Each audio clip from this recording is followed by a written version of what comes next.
যারা ইসরায়েলকে সমর্থন করে তাদেরকে তাদের মত এবং পথ পরিবর্তনের জন্য মুসলিম বিশ্ব যথাযথ ভূমিকা পালন করতে পারে। আমরা বাংলাদেশের যে অন্তর্বর্তীকালীন সরকার আছে, আমরা তাদের কাছে অনুরোধ করব এ বিষয়ে প্রয়োজনীয় উদ্যোগ নেওয়ার জন্য, কারণ এটা কোনো মতেই গ্রহণযোগ্য না। ক্রমাগত অব্যাহতভাবে একটা জাতিসত্তাকে নিঃশেষ করার জন্য এই খুন, এই নৃশংসতা চালিয়ে যাওয়া হবে, এটা গ্রহণযোগ্য হতে পারে না। যারা এটা সহ্য করে তারাও মানবতা বিরোধী কাজ করছে।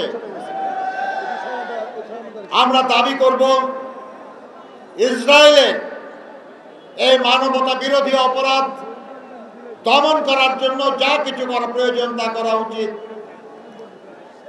আমার বন্ধুরা বলেছেন ইসরায়েলি পণ্য বয়কটের কথা।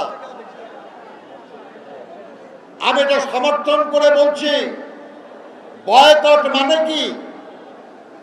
বয়কট হলো আমি সেটা ব্যবহার করব না, এমনকি কেউ যদি আমাকে উপহার হিসেবেও দেয় আমি সেটা গ্রহণ করব না। কিন্তু আমরা দেখেছি আমাদের দেশেও কিছু কিছু জায়গায় ইসরায়েলি প্রতিষ্ঠান বলে কিছু কিছু জায়গা আক্রমণ করা হচ্ছে, সেখান থেকে কিছু জিনিস লুটপাট করা হচ্ছে। আমরা যেটা বর্জন করতে চাই সেটা কেড়ে নেওয়ার চেষ্টাও কিন্তু অপরাধ।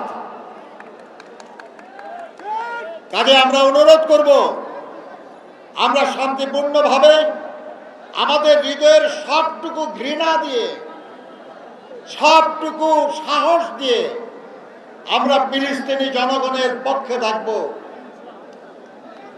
কিন্তু এমন শক্তি বাংলাদেশে আছে যারা আমাদের মতের সঙ্গে একমত না, তারাই আন্দোলনটাকে দুর্বল করার জন্য আমাদের এই আন্দোলনে বিশৃঙ্খলা সৃষ্টির চেষ্টা করবে, টাকা পয়সা খরচ করেও চেষ্টা করবে, এখানে অনুপ্রবেশকারী ঢুকিয়ে চেষ্টা করবে।